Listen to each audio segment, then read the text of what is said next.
வணக்கம் and welcome to the show interesting info. February 22 இன்னைக்கு European day for victim of crime அப்படின்னு சொல்லிட்டு ஒரு டேங்க. இந்த டேவை பொறுத்த வரைக்கும் கிரைம் நடக்கிற இடங்களில் நிறைய பேர் தன்னோட உயிரை இழந்து போகிறாங்க அப்படின்ற ஒரு விஷயத்தை வெளிப்படுத்தணுன்றதுக்காக உருவாக்கப்பட்ட ஒரு தினம் தான் இது. எந்த அளவுக்கு ஒரு மிகப்பெரிய பாதிப்பை உலக நாடுகள் ஏற்படுத்தியிருக்கு அப்படின்னா, ஐரோப்பிய யூனியன்லாம் ஒன்றா உட்காந்து பேசிகிட்டு இருக்கும்போது அவங்க சொன்னாங்க, இந்த மாதிரி கிட்டத்தட்ட உலகம் முழுக்க 120 மில்லியன் மக்கள் இந்த கிரைம் நடக்கிற இடத்துல இருந்து இறந்து போயிருக்கிறாங்க அப்படின்னு சொல்லிட்டு.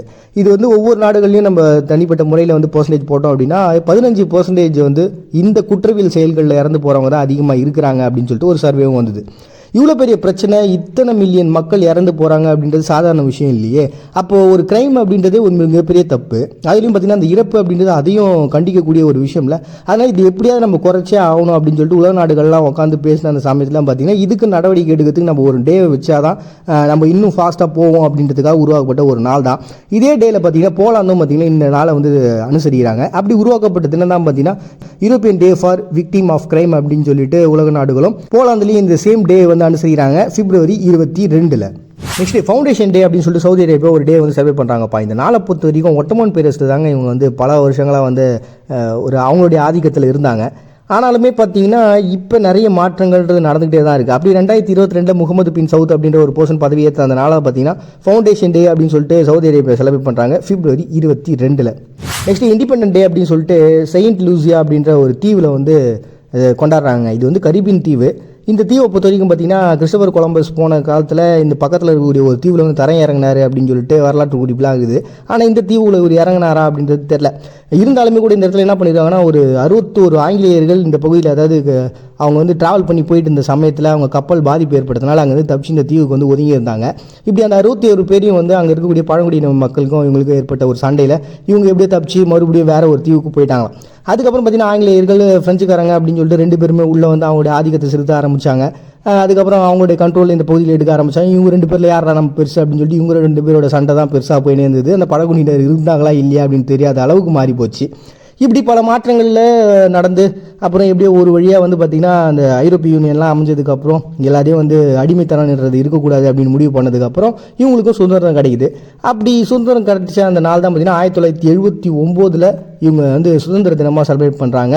செயின்ட் லூசியா அப்படின்ற தீவு பிப்ரவரி 22.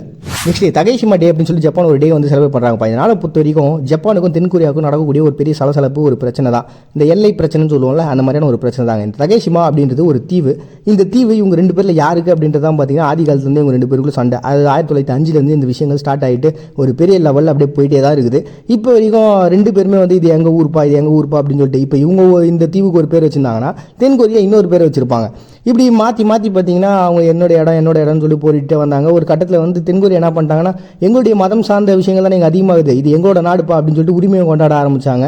இப்படி 1954 அது இன்னும் பெரிய பிரச்சனையாக போகும். அதுக்கப்புறம் இருந்தாலும் ஒரு கட்டத்தில் ஜப்பான் என்ன பண்ணிட்டாங்க, 2005 நம்ம 2 பேரும் பேசாமல் ஜப்பான் தென்கொரியா கூட்டு கலாச்சாரமாக இருந்துடலாமா அப்படின்னு சொல்லிட்டு கேட்டு பார்க்குறாங்க. பட் ஆனால் அதுவும் நடக்கலை. ஏன்னா 2 பேருமே சேர்ந்து அந்த தீவில் இருந்துக்கலாமா அப்படின்ட்டு. இவங்க 2 பேரும் ஏன் தான் இப்படி இந்த தீவுக்காக எவ்வளோ பெருசாக பேசுகிறாங்க அப்படின்றது தெரியலங்க. ஒருவேளை அந்த தீவில் இருக்கக்கூடிய பாறைகளில் எதனா கிரானைட்டு இல்லை ஏதாவது ஒரு முக்கியமான பொருட்கள் இருக்கா, அது ஏதாவது ஏற்றுமதி பண்ணி சம்பாதிக்கலாம்னு நினைக்கிறாங்களா, என்ன ஏதுலாம் தெரிலங்க. இப்படி ஜப்பான் பார்த்திங்கன்னா பல வழிகளை முயற்சி பண்ணி இது எங்களோட இடம் தான் அப்படின்றது நிரூபிக்கிறதுக்காகவும் மக்களுடைய சப்போர்ட்டை வாங்கணுன்றதுக்காகவும் அடிக்கடி ஏதாவது நடவடிக்கைகள் எடுப்பாங்க. அப்படி எடுக்கக்கூடிய ஒரு நடவடிக்கையாக கூட இதை பார்க்கலாம். அப்படி உருவாக்கப்பட்ட தினம் பார்த்தீங்கன்னா தகேஷிமா தி டே அப்படின்னு சொல்லிட்டு ஜப்பான் செலிப்ரேட் பண்ணுறாங்க பிப்ரவரி 22. இதே நாளில் பார்த்தீங்கன்னா ஜப்பான் கேட் டே அப்படின்னு சொல்லிட்டு ஒரு டேங்க. இது பார்த்தீங்கன்னா பூனைகளை கொண்டாடணுன்றது உருவாக்கப்பட்டது தான். இன்னைக்கு உலகத்திலே பார்த்தீங்கன்னா அதிகப்படியான பூனைகளை வீட்டில் வளர்க்கக்கூடிய மக்கள் இருக்கக்கூடிய இடம் ஜப்பான் அப்படின்னு சொல்லிட்டு ஒரு மிகப்பெரிய தரவு கூட இருக்குது. அப்படிப்பட்ட இந்த ஊரை பார்த்தீங்கன்னா ஒரு பூனைகளை கொண்டாடணும்ல, அப்படி உருவாக்கின நாள் தான். அதுலேயும் மெயினாக பார்த்தீங்கன்னா என்ன பண்ணுறாங்கன்னா, அதுக்கு டாலர்ஸ்லாம் வாங்கி போடுறது, இல்லாட்டி அந்த கழுத்தில் ஒரு பட்டை இருக்கும் இல்லையா, அந்த பட்டைலாம் வாங்கி போடுறது. இது அது நாட்டுக்கு ஒரு மிகப்பெரிய அதிர்ஷ்டத்தை குடிக்கும். ஏன்னா பூனைகளை பொறுத்த வரைக்கும் ஒரு அதிர்ஷ்டமாகவே அவங்க நாட்டில் இருக்கவங்க பார்க்குறாங்க. நான் ஏற்கனவே சொல்லியிருக்கேன், ஜப்பானை பொறுத்த வரைக்கும் அந்த பழங்கால நம்பிக்கைகள் அப்படின்றது தொடர்ந்து இருந்துகிட்டே தான் இருக்கும். அப்படிப்பட்ட ஒரு நாளாக தான் அந்த பூனைகள்லாம் லக்கி அப்படின்றதுனால அந்த பூனைகளை கொண்டாடணுன்றதுக்காக உருவாக்கப்பட்ட ஒரு நாள். இந்த நாளை எதனால் சூஸ் பண்ணாங்க அப்படின்னு பார்த்தீங்கன்னா, அவங்க ஊரில் இந்த பூனைகள்லாம் எப்படி கூப்பிடுவாங்க அப்படின்னா நியான் நியான் அப்படின்னு தான் கூப்பிடுவாங்களாம். இது பார்த்தீங்கன்னா அப்படியே நீங்கள் அவங்க மொழியில் ஒரு பைனரி நம்பராக இதை கன்வெர்ட் பண்ணோம் அப்படின்னா 2222 அப்படின்னு வரும். ஸோ 22 அப்போ பிப்ரவரி மாதம் 22 செலிப்ரேட் பண்ணுறோம்னு சொல்லி இந்த டே சூஸ் பண்ணிடுறாங்களா, செம்மையாக இருக்குல்ல. ஸோ இப்படி உருவாக்கப்பட்ட ஒரு தினம் பார்த்தீங்கன்னா கேட் டே அப்படின்னு சொல்லிட்டு ஜப்பான் இன்னைக்கு செலிப்ரேட் பண்ணுறாங்க பிப்ரவரி 22. புரிஞ்சிக்க முடியாத ஒரு உண்மை, சொர்க்கம்னு நினைக்கிற நிம்மதியான வாழ்க்கைக்குள்ளே தான் மிகப்பெரிய நரகமே இருக்குது. மறுபடியும் எல்லாரும் நாளைக்கு வந்து சந்திக்கிறாரு. உங்கள்கிட்ட வந்து விடைபெறுது நான் உங்கள் பாண்டியை. நீங்கள் பார்த்துட்டு இருக்கேன் இந்த நிகழ்ச்சி இன்ட்ரெஸ்டிங் இன்ஃபோ.